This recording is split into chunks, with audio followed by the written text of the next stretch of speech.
முழுமையாக செயல்பட வேண்டியது அவங்களுடைய கடமை.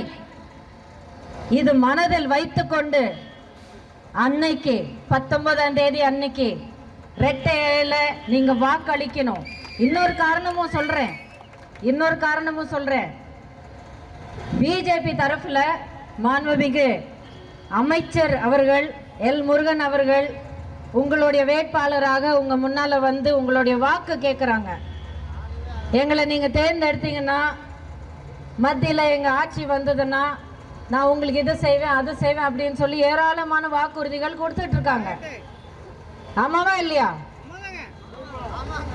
நான் ஒண்ணு கேட்கிறேன் உங்ககிட்ட, அவங்களுடைய ஆட்சி மத்தியில கடந்த 5 வருடமாக இல்லை, கடந்த 10 வருடமாக ஆட்சி அவங்களுடைய நடந்து கொண்டே இருக்கு.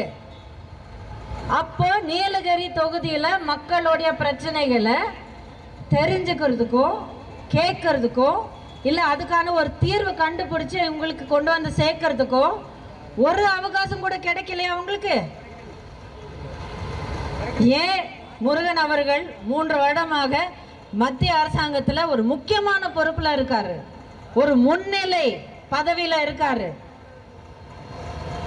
அப்போ அந்த பதவியில இருக்கும்போது 3 வருடங்கள்ல நான் இந்த தொகுதியில நான் ஒரு நாளைக்கு வந்து நான் தேர்தல் வாக்குகளை கேட்க போறேன் அப்படின்னு தெரிந்தும் இந்த 3 வருடங்கள்ல வந்து இதுதாங்க மத்திய அரசாங்கத்தோடைய இந்த திட்டங்கள், நான் உங்களுக்காக இதெல்லாம் நான் பண்றேன் அப்படின்னு சொல்லி எப்பாவது வந்து ஏதாவது ஒரு நல்லது பண்ணியிருக்காரா? கையில ஆட்சி இருந்து எல்லா விதமான வசதியும் இருந்து மக்கள் கிட்ட இருந்து ஒரு எதிர்பார்ப்பு இருந்தும் ஒண்ணுமே செய்யலைன்னா அப்படிப்பட்ட ஒரு வேட்பாளர், அப்படிப்பட்ட ஒரு உறுப்பினர் நமக்கு தேவையில்லை. எந்த கட்சிக்கு சார்ந்தவங்களா இருந்தாலும் நமக்கு தேவையில்லை. இந்த வாழ்த்து உங்களுக்கு தெரிவிக்கிற இந்த வாய்ப்பு கிடைச்சதுக்கு நான் ரொம்ப கொடுத்து வச்சிருக்கேன். நிறைய விஷயங்கள் இன்னைக்கு நம்ம பேசியிருக்கிறோம்.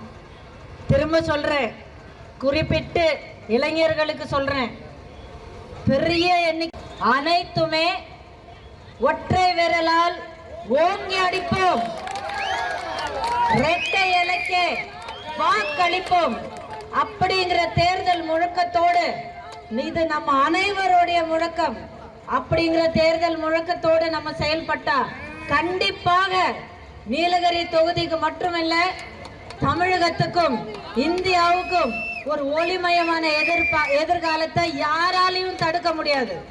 கண்டிப்பாக உறுதியாக நம்மளால அமைக்க முடியும், அமைப்போம் அப்படிங்கிற ஒரு முழு நம்பிக்கை உறுதியோட நான் இன்னைக்கு உங்ககிட்ட கேட்கிறேன், ஒற்றை விரலால் ஓங்கி தூரத்தில் நிக்கிற அனைவருக்கும் இன்னைக்கு நான் வேண்டி கேட்டுக்கிறேன், தயவு செய்து இது உங்களுடைய குரலாக நினைச்சு என் கூட சொல்லுங்க, ஒற்றை விரலால் ஓங்கி அடிப்போம், இரட்டை இலைக்கே வாக்களிப்போம்.